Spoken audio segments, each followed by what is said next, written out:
ჩვენი ტელევიზიის თანამშრომელს საზოგადოების დახმარება სჭირდება ბექა პირველის დედის დასახმარებლად თქვენი თანადგომაა საჭირო.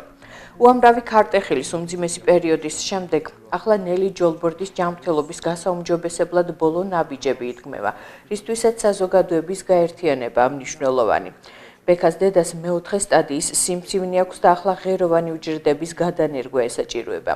წინა საოპერაციო კვლევების ჩატარებისთვის კი თურქეთში მიემგზავრება. საზღვარგარეთ მკურნალობა ოჯახს 4000 ლარამდე უჯდება. სწორედ აღნიშნული თანხის შეგროვებაა საჭირო, რათა მაღალტექნოლოგიური კვლევები ჩატარდეს. დახმარების მსურველებს თანხის ჩარიცხვა მითითებულ ანგარიშის ნომრებზე შეგიძლიათ. როდესაც ვფიქრობ ხოლმე იმ გზაზეაც ჩვენ გავიარეთ ერთად, მგონია რომ ვიყავი ჩართული ძალიან დიდ ბრძოლაში, სადაც არ ვიცოდი როდის და საიდან მოვიდოდა მტერი. ეს მტერი ყველამ კარგად ვიცით რაც არის, ხო? ჯანმრთელობის ასეთ პრობლემას ყოველთვის ახლავსთან ძალიან სერიოზული გართულებები, რომელსაც არ ველოდებით.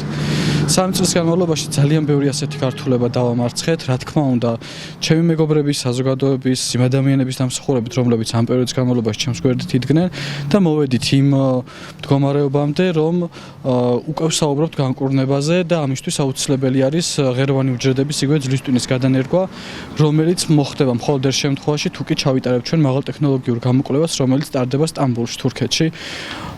ვადებში ვართ, რა თქმა უნდა, შემჭიდროებული გამომდინარე იქიდან, რომ გვაქვს ჯანმრთელობის კონკრეტული მდგომარეობა, რა მდგომარეობაში ეს კვლევა უნდა ჩატარდეს და დედას ჯანმრთელობის მდგომარეობა სწორედ ამ კვლევის შესაბამისია. ამიტომ დაუყოვნებლივი წესით უნდა ჩატარდეს ეს კვლევა, რომელიც ჯდება დაახლოებით $1100. ამ კონკრეტულ მომენტში მე ყველანაირი რესურსი ამოწურული მაქვს, რა თქმა უნდა, ვმუშაობ, შრომობ, რამდენიმე სამსხურში ვმუშაობ, თუმცა ეს ამ კონკრეტულ მომენტში საკმარისი არ არის და მჭირდება ისევ საზოგადოებას მივმართო, რომ ის ბრძოლა რაც ჩვენ დავიწყეთ და უკვე გამარჯვებამდე ვართ მისული და ერთი ნაბიჯი გვაქვს დარჩენილი, სწორედ ერთი ნაბიჯი გვაშორებს, რომ გადავდგათ ესეც წარმატებით და არ დაუშვა რამე შეცდომა, რაც ფატალურად დამაზიანებს და დაგვაზიანებს. ამიტომ ვთხოვ ყველას, რომ გაითვალისწინონ ჩვენი ეს მდგომარეობა და დაგვეხმარონ, რომ საბოლოო წერტილი დაუსვათ ამ ბრძოლას.